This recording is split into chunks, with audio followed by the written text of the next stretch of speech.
Alô, alô. Boa noite a todos. Alô, boa noite. Queria muito agradecer à CJB por essa noite tão especial. E a Federação também agradece demais essa parceria hoje com o Stand With Us e com a CJB, que está podendo trazer aqui o Matheus para fazer essa palestra incrível. Eu acho tão muito necessária, sobretudo nesse momento. Então, para a gente é uma honra e um privilégio ter você aqui, Matheus. Muito obrigada. Então, queria desejar uma noite incrível para todos e, de novo, agradecer a presença e que possamos mais vezes estar reunidos aqui na CJB, nessa casa que eu tanto amo, e que a gente possa trazer mais informação para poder combater o antissemitismo e poder estar juntos também, cada vez mais, e fortalecendo a nossa comunidade. Então, muito obrigada a todos.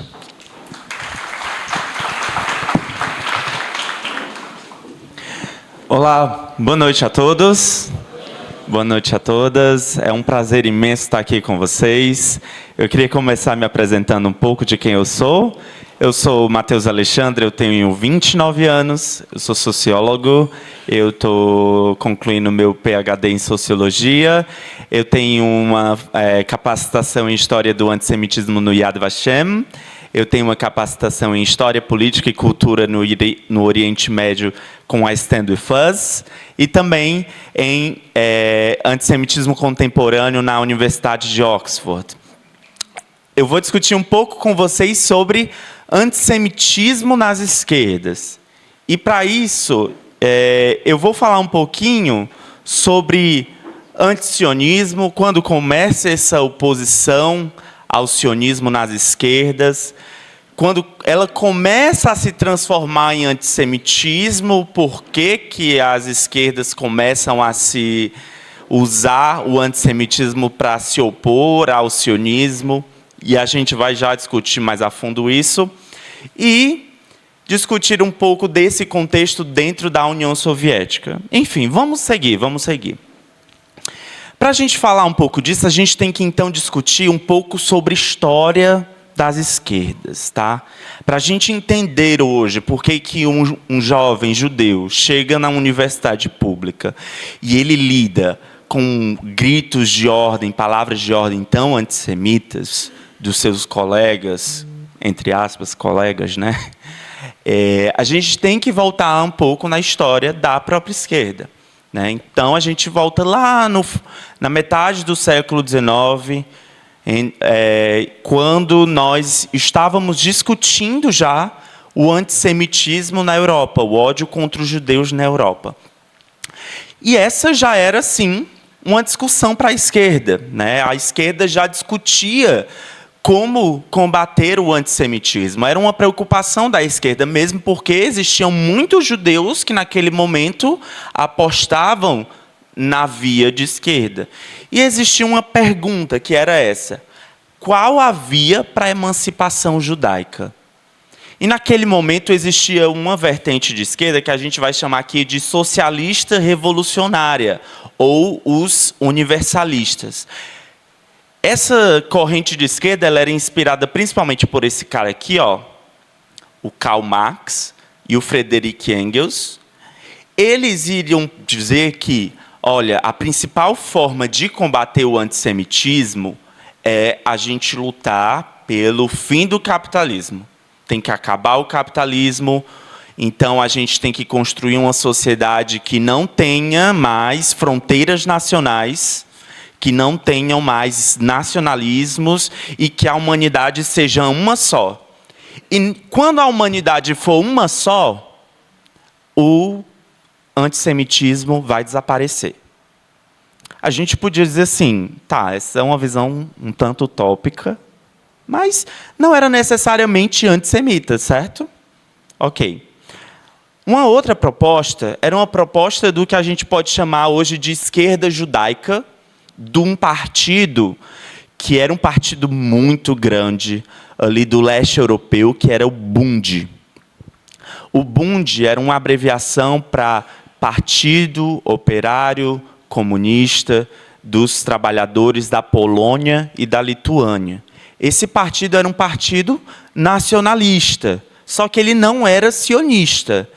Qual era o tipo de nacionalismo que o Bund estava propondo?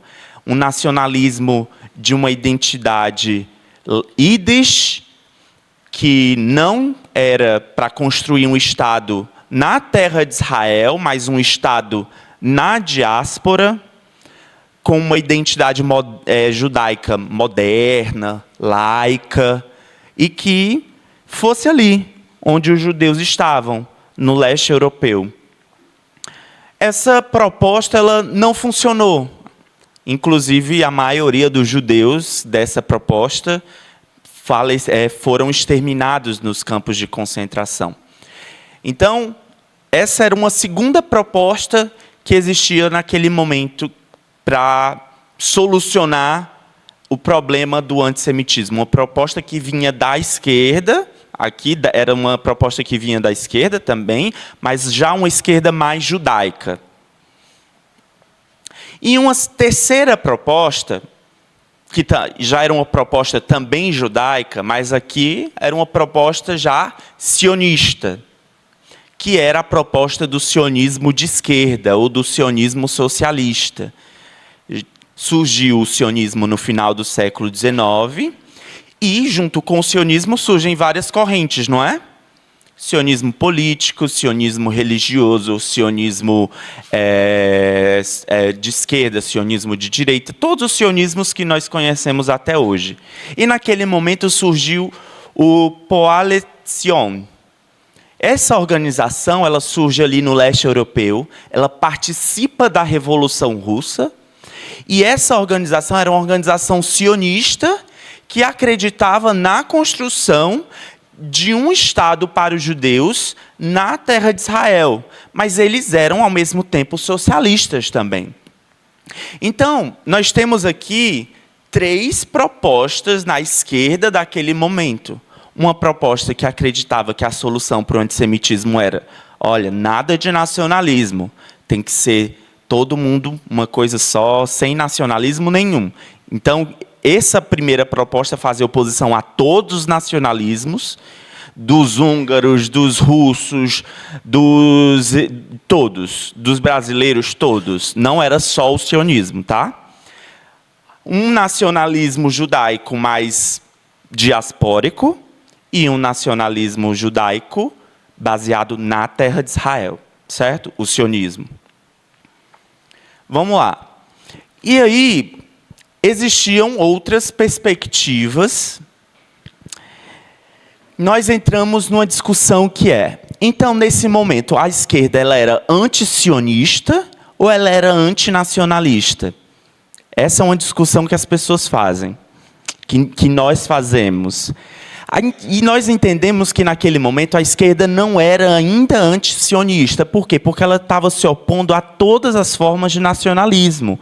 Ela não se opunha ao sionismo, porque o sionismo era o nacionalismo ruim, que estava roubando a terra dos palestinos. Não. Ela só não acreditava que era a solução para o problema do antissemitismo.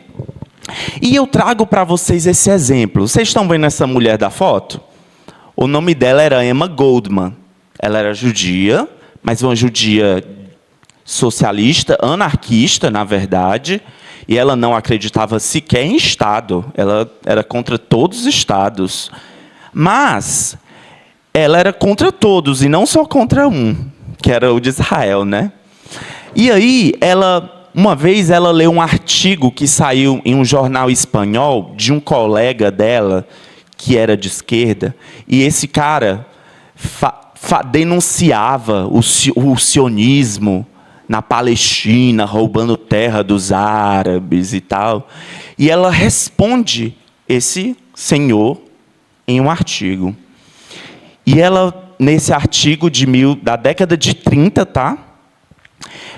O nome desse artigo é Sobre o Sionismo. Ela vai dizer o seguinte: olha, já que o nosso amigo defende a independência nacional dos árabes, por que o nosso amigo também não é coerente e defende o direito dos sionistas ou dos judeus em geral à independência nacional?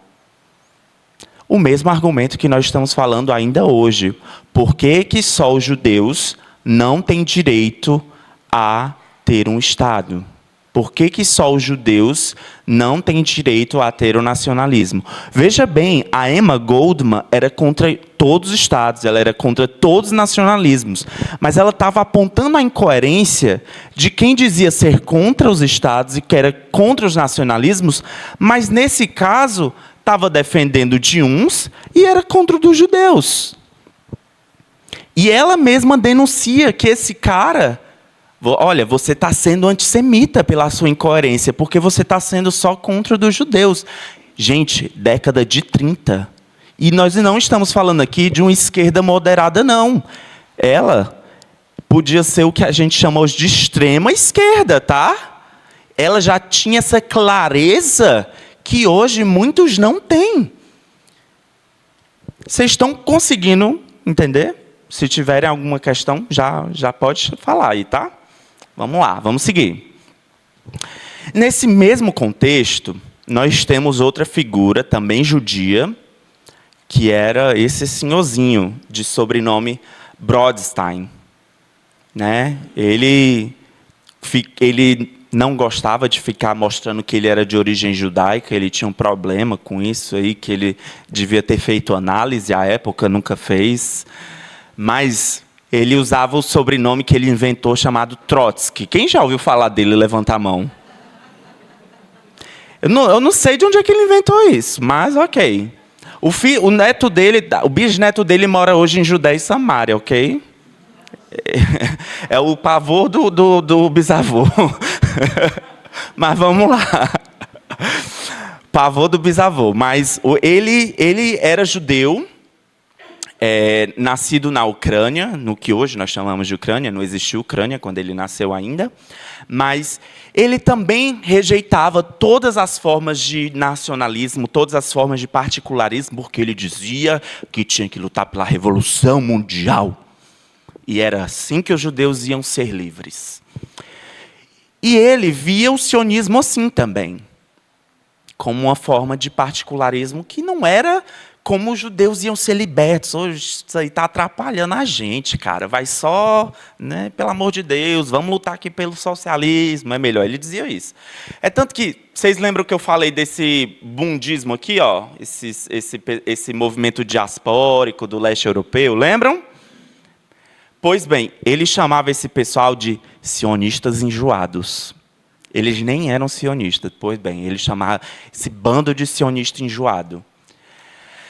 E aí, mas mesmo assim, o Trotsky ainda tinha uns insights, sabe? Às vezes ele tomava uns uísques bons e ele tinha uns insights legais. E aí na década de 30, ele começou a ver a ascensão do nazismo e ele começou a perceber, opa, eu posso estar errado de algumas coisas aqui. E em 37, ele escreve um texto sobre a questão judaica. E ele diz nesse texto assim, olha, eu não apoio o sionismo, eu ainda acho ruim, mas, num futuro em que o mundo seja socialista, o sionismo pode sim ser uma coisa boa para os judeus, se os judeus quiserem fazer, eles quiserem ter um Estado para eles. Ou seja, o que ele está dizendo? Não é que o sionismo é o nacionalismo ruim, é que o mundo é ruim e no mundo ideal pode ser que o sionismo seja uma coisa legal, quem sabe. Ou seja, ele não demonizava o sionismo como hoje a esquerda tem feito, não é? Vejam a diferença. Vocês conseguem perceber a diferença? Então, quando é que as coisas começam a mudar? Bem, vocês sabem o nome desse cara aqui? Joseph Stalin. Trotsky, Stalin. Trotsky era judeu. Acabei de falar para vocês que o sobrenome verdadeiro dele era Brodstein. Não fez análise. Importante, jovens. E aí, o Stalin, quando o líder da Revolução Russa morre, Vladimir Lenin, no final da década de 20, ele tem uma morte prematura. Então, o Partido Bolchevique tem uma disputa interna pela liderança da União Soviética. E, óbvio, Gente, onde surgiu a palavra pogrom? Onde?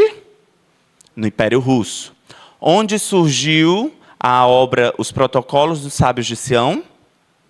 Império Russo. Ou seja, nós estamos falando de uma sociedade em que o antissemitismo era profundamente enraizado na cultura popular. Vocês acham que numa disputa contra um judeu, eles não iam usar o antissemitismo? Eles iam. E, gente, com o Trotsky, não se enganem, tinha uma legião de judeus junto com ele. E aí, no final da década de 20, nós temos os primeiros registros históricos pós-revolução, tá? Em que, numa propaganda partidária liderada por Stalin, existe um discurso que acusa a oposição liderada por Stalin de ser alienígena, enquanto que eles, os partidários de Stalin, eram o socialismo nativo do povo russo, ou seja, a oposição entre nativo, nacional, e estrangeiro. Um discurso muito comum do antissemitismo. Os judeus são os estrangeiros internos. Então, o antissemitismo foi aqui, nessa disputa partidária, instrumentalizado contra a oposição no interior da disputa do Partido Bolchevique. E isso vai continuar. Em 36 e 37, o Stalin já tinha vencido, né? Já tinha conseguido vencer a disputa no interior do Partido Bolchevique. Em 36 e 37, começam os processos de Moscou, que são expurgos que lideranças de oposição vão começar a ser expulsas da União Soviética, vão começar a ser presas, vão começar a ser exterminadas, vão começar a ser expulsas do território. E sabe uma coisa que o Stalin vai fazer? Ele vai destacar na imprensa, na propaganda, para a população do território russo, ele vai destacar o sobrenome dos opositores. A maioria, sobrenomes judaicos.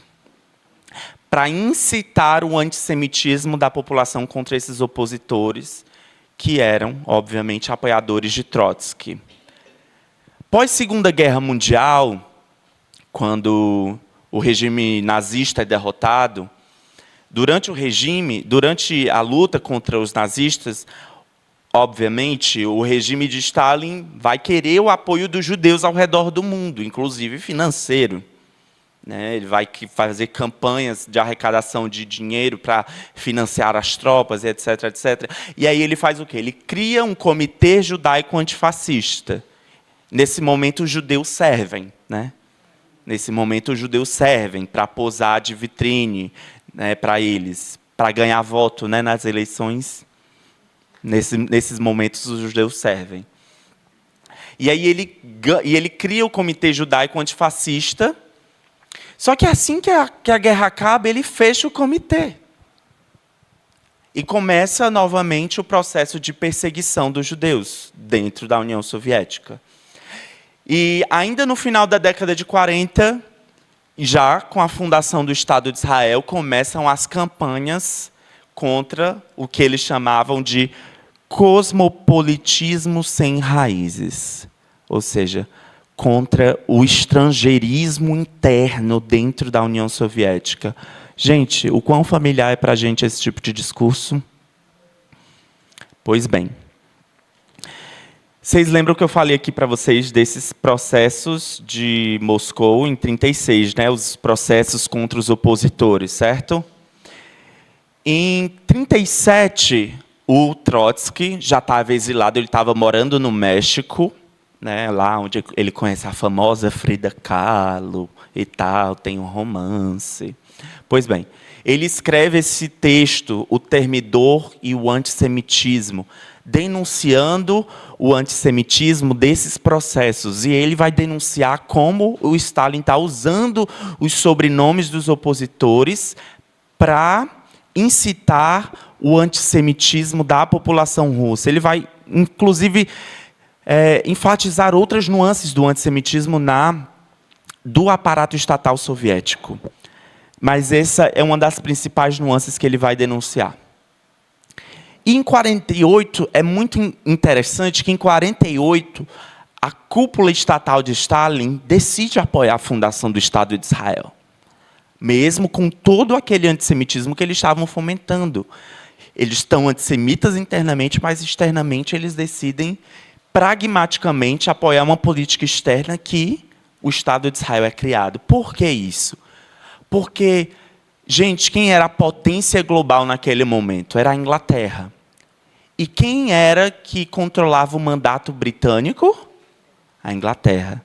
Então, era interessante para a União Soviética remover aquela influência global, a influência britânica daquela região. E eles imaginavam, olha, pode ser que Israel seja um aliado nosso, né? Quem sabe? Não aconteceu. E a campanha antissemita dentro da União Soviética continua. Em 52, isso já pós-Holocausto. Lembra que eu falei para vocês do Comitê Judaico Antifascista? Os integrantes desse comitê, em 52, eles são assassinados em um processo secreto. A maioria deles eram artistas, escritores em língua Yiddish. Eles são assassinados em um processo secreto que só vem a público anos depois. E sabe qual é a acusação que é usada contra eles? Participação em uma conspiração internacional sionista contra o socialismo soviético. Ficou conhecida como a Noite dos Poetas Mortos, 1952. Em 1953, nós temos um outro marco, que é quando um grupo de médicos judeus é acusado pela imprensa soviética. Sabe qual é o nome da imprensa? Pravda, que do russo significa a verdade. Veja a ironia. Eles acusaram 13 médicos, todos judeus, de participarem de uma conspiração sionista para assassinar lideranças, dirigentes comunistas soviéticos, junto a uma organização judaica chamada Joint. O que é muito interessante que vocês comecem a perceber é, pós-Holocausto, embora eles continuem dando ênfase ao sobrenome, embora eles continuem dando ênfase à origem, eles não usam mais a palavra judeu. Eles usam a palavra sionista. Há uma reconfiguração da linguagem no interior da União Soviética para que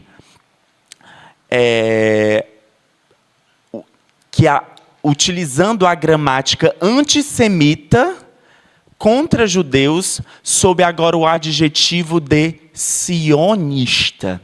Assim, a perseguição antissemita contra judeus passou a ter uma linguagem de anti-imperialismo, passou a ter uma linguagem de combate às conspirações dos americanos dentro do nosso território. Ou seja, passou a ter uma linguagem política, passou a ter uma linguagem revolucionária. Não passou, e passava despercebido para a maioria da população que, na verdade, era uma linguagem racista. Se disfarçou sob uma nova linguagem. Mas o antissemitismo estava lá, só que com um novo nome, um novo adjetivo. Uma nova roupagem. Perfeito. Em 1956, esse artigo... Gente, eu resgatei esse artigo nos arquivos do Estadão. Isso foi uma das maiores felicidades da minha vida acadêmica nos últimos anos. Eu nem sei o que dizer. Esse artigo foi publicado em 1956 no Estadão, aqui no Brasil, por um cara chamado Mário Pedrosa. Quem já ouviu falar de Mário Pedrosa aqui? Levanta a mão, por favor. Algumas pessoas. Mário Pedrosa foi uma grande liderança das esquerdas no Brasil, vejam só. Ele, em 56, dirigia uma importante organização. Lembram do Trotsky, do Brodstein, que eu falei? Que tinha vergonha do sobrenome judaico? Pois bem.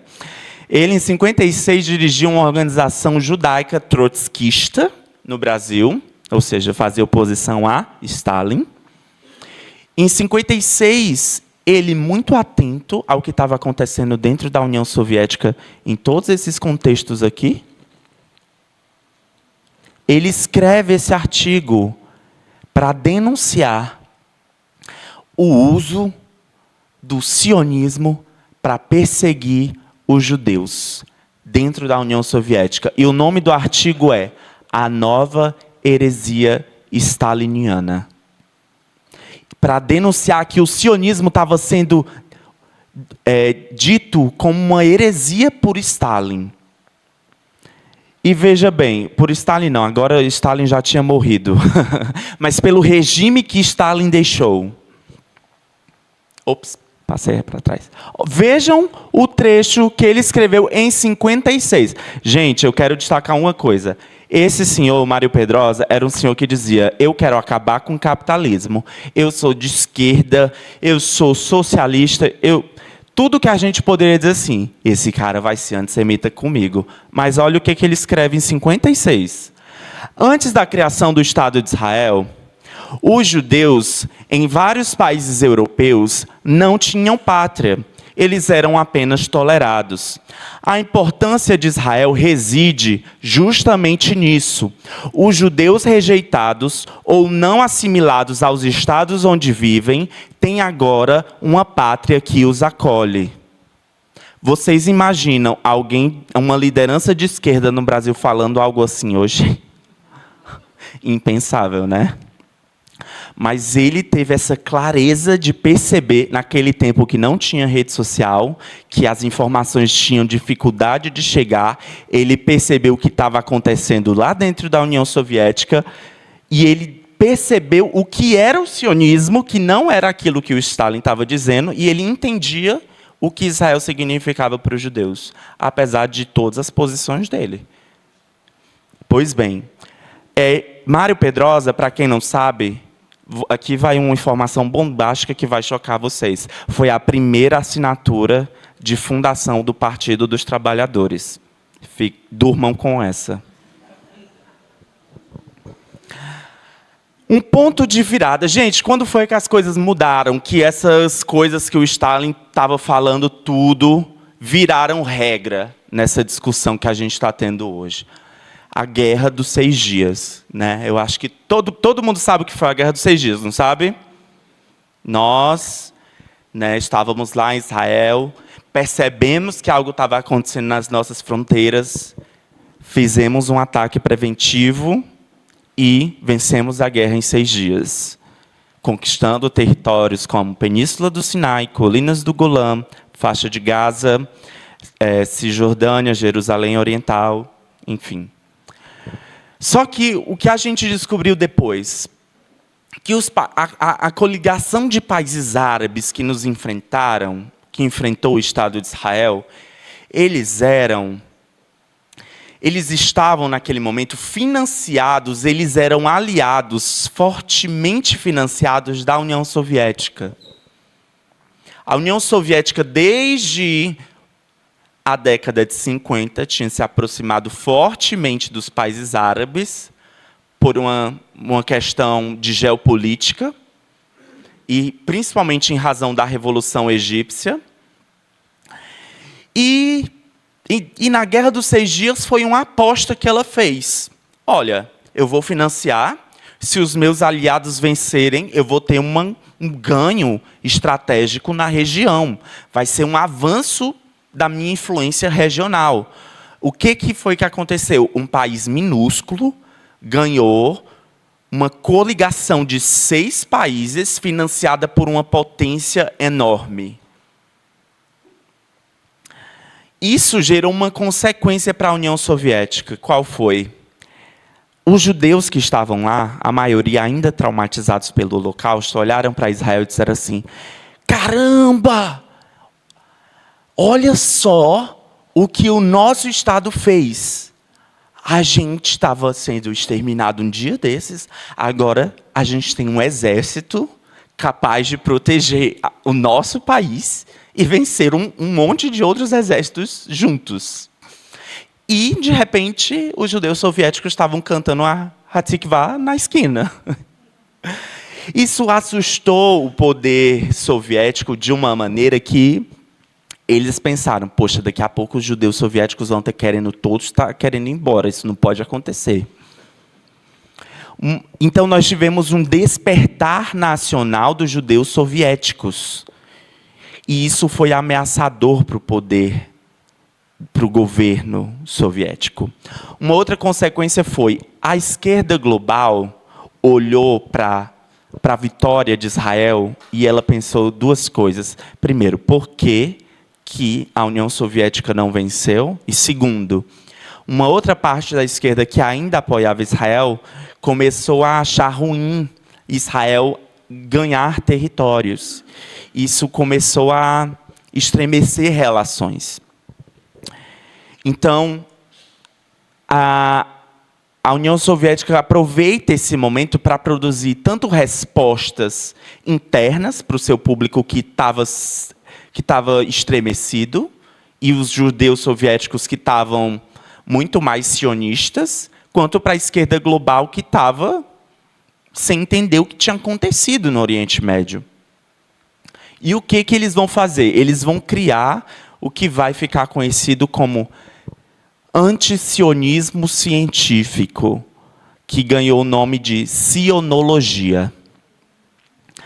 A sionologia foi, basicamente, transformar o antisionismo em uma política de Estado na União Soviética. E, para isso, eles criaram um Instituto de Estudos Orientais, após a Guerra dos 6 Dias, na Academia de Ciências de Moscou. E, dentro dessa academia, eles começaram, então, a produzir uma série de obras, uma série de produções cinematográficas, uma série de livros, cartilhas, que visavam demonizar o sionismo como uma ideologia racista, colonialista e aliada do imperialismo americano.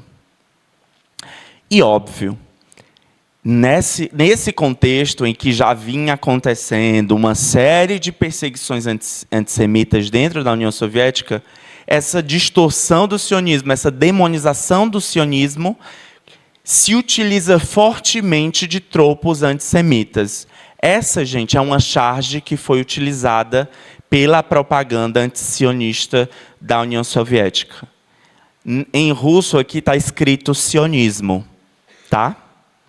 Mas percebam que a linguagem é a mesma que foi utilizada pelo nazismo. Pelo nazismo. A linguagem racial do nazismo está aqui, utilizada pela União Soviética contra o sionismo, pelo antisionismo. Percebam aqui a diferença. Essa aqui, à esquerda, é a capa dos protocolos dos sábios de Sião, do início do século XX, uma edição francesa. Aqui, à direita, é uma marcha do Dia do Trabalhador, em 1975, em Moscou. Em russo tem sionismo, uma arma do imperialismo. Trocam-se as palavras, as ideias, a estética se mantém, quais são? A ideia do judeu conspirador que tem um plano de conspiração e controle global. Percebam o desenho do judeu com Maguen Davi, como um bicho, uma aranha que controla o mundo. Aqui, muito semelhante. Percebem? Aqui, do lado esquerdo, uma capa dos protocolos dos sábios de Sião, também da primeira metade do século XX, uma versão em inglês. O judeu retratado como uma cobra. Aqui, do lado esquerdo, uma cobra retratando, mais uma vez, Israel e o sionismo. Isso foi logo após 67. Do lado esquerdo, uma propaganda nazista, utilizando a ideia do judeu avarento, rico, a ideia de excesso de riqueza judaica, de tão explorador que ele é gordo de tão explorar a riqueza alheia. E do lado direito, o judeu com a mesma estética de super rico, que explora os outros, burguês. A diferença é que os nazistas usavam uma linguagem racial, étnica. A União Soviética ela usava uma linguagem com aparência revolucionária. Então, era imperialismo, burguesia, conspiração contra o socialismo revolucionário, quinta coluna, não vamos deixar essa elite deter o socialismo. Entendem o que eu quero dizer? Sempre eles migraram a linguagem racial para uma linguagem política, mas a gramática conspiratória do antissemitismo estava lá, contra o sionismo, contra Israel, mas que atingia diretamente os judeus. E um dos responsáveis por esse discurso foi um cara chamado Yuri Ivanov. Ele foi membro da KGB e ele fundamentou boa parte dessa propaganda nesse livro chamado Atenção Sionismo. Esse livro foi traduzido para vários idiomas, inclusive o árabe. E nesse livro ele apresentava o sionismo como um sistema internacional que controlava centralmente toda a política, finanças, os meios de comunicação global, e tinha recursos ilimitados e que procurava estabelecer um controle mundial do mundo inteiro. Ou seja, fazia uso da linguagem dos protocolos do Sábio de Sião, a linguagem conspiratória de dominação mundial judaica, agora para falar do sionismo. E existiram outras obras, por exemplo, A Essência de Classe do Sionismo, Oculto e Aparente, Objetivos e Ações dos Sionistas, Sionismo na Era dos Ditadores, Judaísmo Sem Enfeites. Às vezes eles não tinham vergonha de falar diretamente de judeu, judaísmo, às vezes eles iam sem vergonha nenhuma. Fascismo sobre a Estrela Azul, Judeus Soviéticos, Fato e Ficção. Os enganados testemunham sobre a situação dos imigrantes em Israel. Lembra que eu falei para vocês que eles ficaram muito receosos dos judeus soviéticos quererem emigrar? Por isso, eles produziram muitas obras tentando dissuadir os judeus soviéticos a quererem sair. Enganados pelo sionismo e apartheid. Ali, na década de 70, a União Soviética já acusava Israel de apartheid. Já a primeira vez, já ouvíamos isso. Hoje é tão comum, né, pessoal? A gente abre assim, uns comentários do Globo, da Folha, e já temos lá. O apartheid sionista. Aqui, a raiz, ó. Ó aqui, de onde vem. Às vezes a gente não sabe a origem desse discurso, mas está aqui. E toda essa propaganda tiveram algumas consequências muito imediatas. A primeira delas foi em 1975, quando,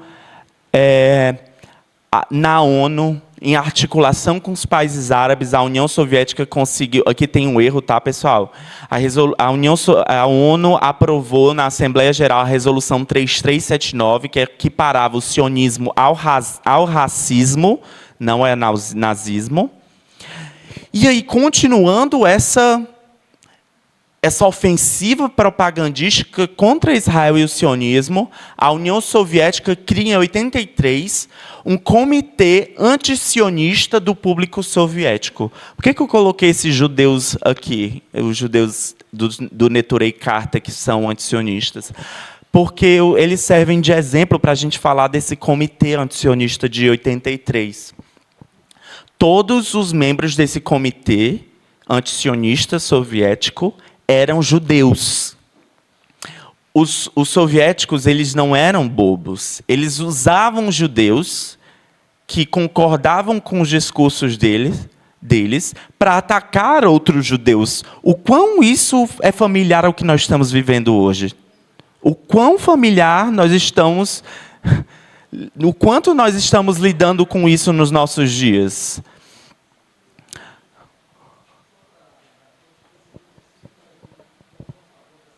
Exato.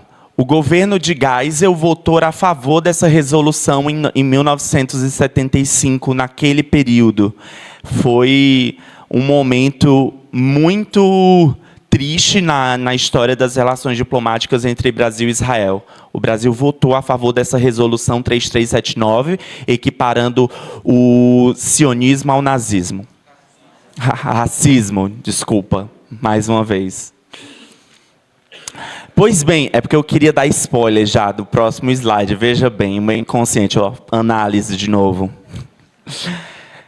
Hoje a gente fala, eu quero voltar para não dar spoiler. Hoje a gente abre os comentários e um outro discurso que tem sempre é: sionazi, sionismo igual nazismo, Israel é um Estado nazista.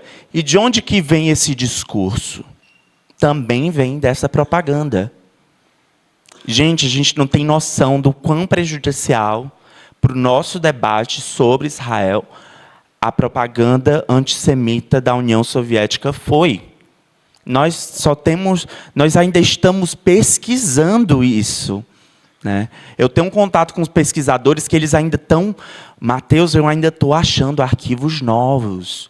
Ainda estou lidando com tantas coisas que a gente ainda está descobrindo, porque, veja bem, a Rússia ainda é um regime autocrático, nem tudo eles permitem que se acesse. Nem todos os dados da KGB são permitidos de se ler. Então, em 82, vocês sabem qual é o nome do presidente da Autoridade Nacional Palestina? Mahmoud Abbas, Abu Mazen, né? Pois bem, ele, em 82, foi estudar, sabe onde? No Instituto de Estudos Orientais de Moscou. Aquele instituto que eu falei que, em 67, foi fundado para criar o antisionismo científico. E ele, nesse instituto que fundamentou a propaganda contra o sionismo, ele escreveu uma tese de mestrado que dizia o seguinte, o título era A Conexão Secreta entre o Nazismo e o Movimento Sionista. Essa era a capa da dissertação de mestrado dele em árabe. Quem sabia disso? Pois bem, e essa dissertação circula até hoje em árabe, tá? Teve uma nova edição de 2015 na Síria.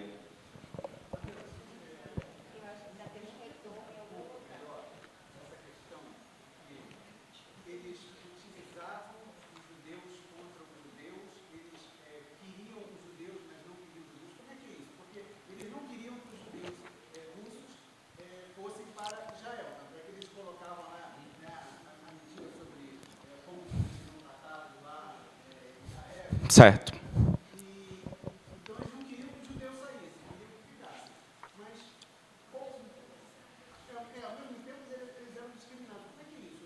Sim.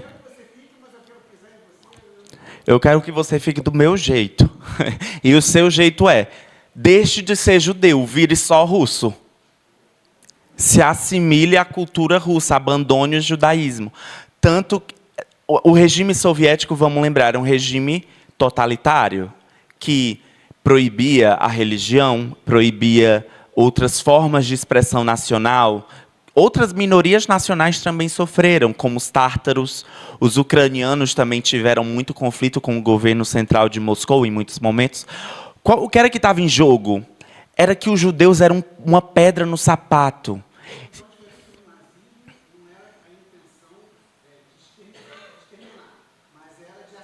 Exato, perfeito. Tanto que foi proibido durante décadas escolas rabínicas, escolas judaicas, teatros ídishes foram fechados, diversos elementos que eram muito próprios da cultura judaica. Exato, apagamento. Eles queriam que a cultura judaica desaparecesse e que os judeus deixassem de ser judeus e se tornassem só russos. Tanto que, hoje em Israel, muitas pessoas que imigraram depois, eles imigraram netos que eram só de avô judeu, famílias mistas. Por quê? Porque a União Soviética teve muito sucesso, inclusive, com isso, em assimilar muitas famílias. E muitas famílias, de fato, se assimilaram. Porque eles tiveram muito sucesso em tirar a cultura de muitas famílias judias. Sim, exato. Perfeita analogia. Achei interessantíssimo. Vou usar sua analogia nas minhas aulas, se você me permitir. Um Hanukkah moderno. Olha, legal. Obrigado. Enfim, vamos continuar lá. E aí, Abu Mazen, em 82, foi estudar lá e criou... ele foi pioneiro nessa conexão de que os sionistas teriam participado do extermínio dos judeus durante o Holocausto. E é nesse momento que se cria essa teoria conspiratória de os sionistas são iguais aos nazistas.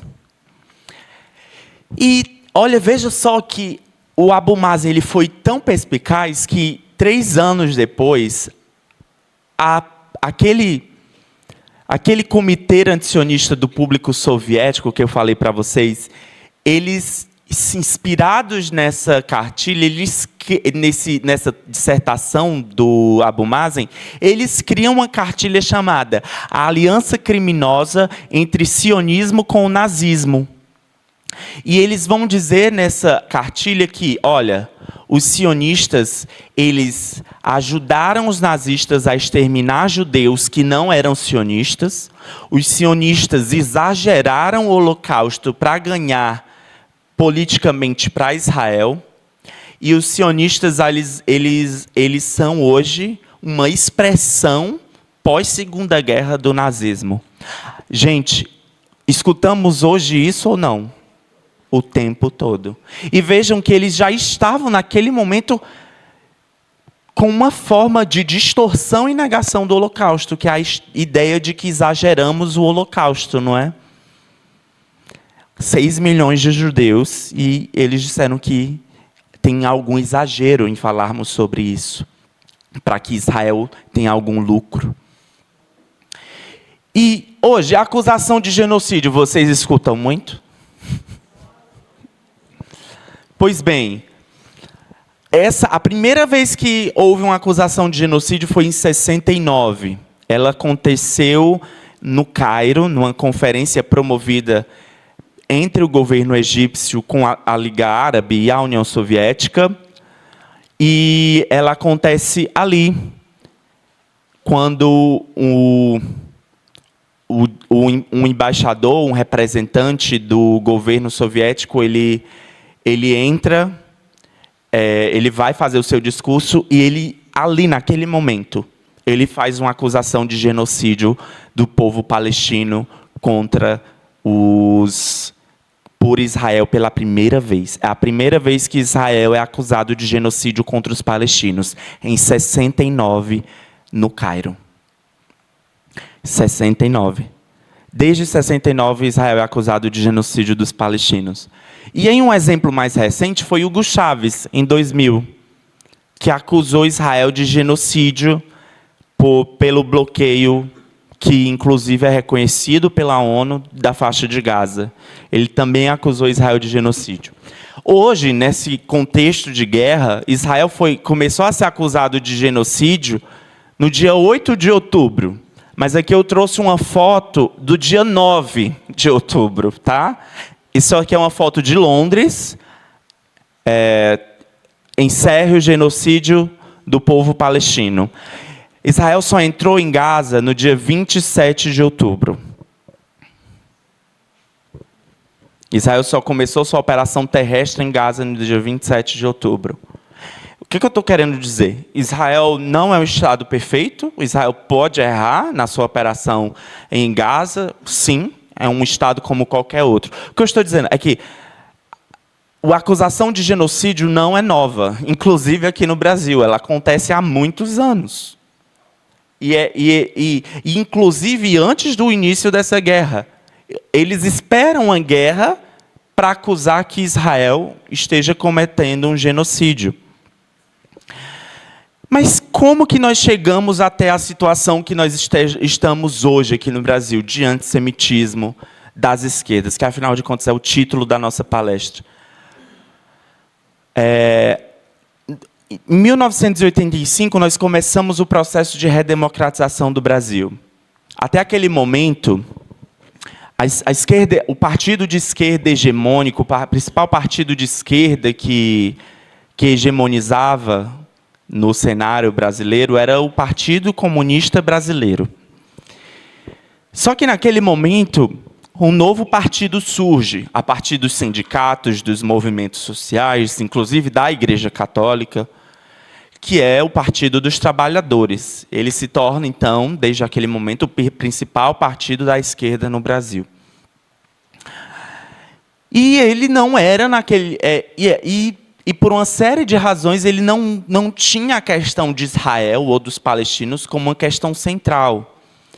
O PCB, como era um partido diretamente ligado a Moscou, os partidos comunistas, onde quer que eles estivessem, eles não eram chamados Partido Comunista do Brasil, por exemplo, era Seção Brasileira da Terceira Internacional, ou seja, era uma seção brasileira do movimento comunista ligado a Moscou. Então, a posição do Partido Comunista Brasileiro sobre Israel, ela estava totalmente ligada ao que pensavam os soviéticos, inclusive na sua propaganda antissemita. E a partir de 1985, esse novo partido, ele é fundado por uma série de novos movimentos, inclusive movimentos que faziam oposição aos soviéticos, como o Mário Pedrosa, que eu falei para vocês antes. Então, a posição do Partido dos Trabalhadores, naquele momento, no final da década de 80, era um pouco mais moderada. Inclusive, era, não, Israel é um Estado legítimo, é pela paz entre os dois povos, enfim. E não era o conflito entre os dois países não era uma questão central para esse partido. Mas uma série de questões no cenário global afeta as esquerdas globais, contemporâneas, e chega, inclusive, em partidos como o PT, o PSOL e outros partidos da nova esquerda no mundo e no Brasil. E a gente vai ver aqui. Um dos primeiros motivos foi o fracasso dos acordos de paz que estavam em andamento ali no final da década de 90. Né? A gente soube, havia muita esperança naquele momento de que houvesse a concretização de um acordo de paz entre israelenses e palestinos. Não aconteceu. Né? E logo em seguida nós tivemos uma intifada que traumatizou a sociedade israelense e enterrou, de uma vez por todas, qualquer possibilidade de um acordo de paz. Naquele mesmo ano, em 2001, no mesmo ano em que começa a intifada, quero dizer, nós tivemos, na África do Sul, em Durban, uma conferência internacional de combate ao racismo promovida pela ONU. Muitos movimentos judaicos participaram dessa conferência. E se retiraram dela, porque nessa conferência tentou-se aprovar novamente uma resolução que equiparava sionismo a uma forma de racismo. E essa conferência de 2001 foi um marco histórico para isso que nós estamos vivendo hoje, em 2025. Por quê? Porque ela traz de volta todo esse discurso que a União Soviética tinha feito, tinha produzido ao longo da segunda metade do século XX. E esse discurso que foi feito na Conferência de Durban, agora invade um outro local, que são as universidades. Nós estamos vendo os acampamentos nas universidades nos Estados Unidos, não estamos? Na Europa. Estamos vendo o que está acontecendo hoje, inclusive nas universidades brasileiras. Ano passado eu quase levei na cara na UFC. Pois bem, tem tudo a ver com essa conferência que aconteceu na África do Sul em 2001 e a ideia de transformar novamente o sionismo como uma forma de racismo. E isso acontece num momento em que está em ascensão um campo de estudos que se chamam os estudos pós-coloniais ou decoloniais. Esses são estudos críticos que vão criticar a forma como o mundo era organizado na época da colonização. E vão criticar a herança desse mundo colonial nos nossos dias. Só que qual é o problema? Quem vai ser enquadrado como colonizador? Nós, judeus. Quem vai ser enquadrado como branco opressor? Nós, judeus. Vai ser uma distorção histórica.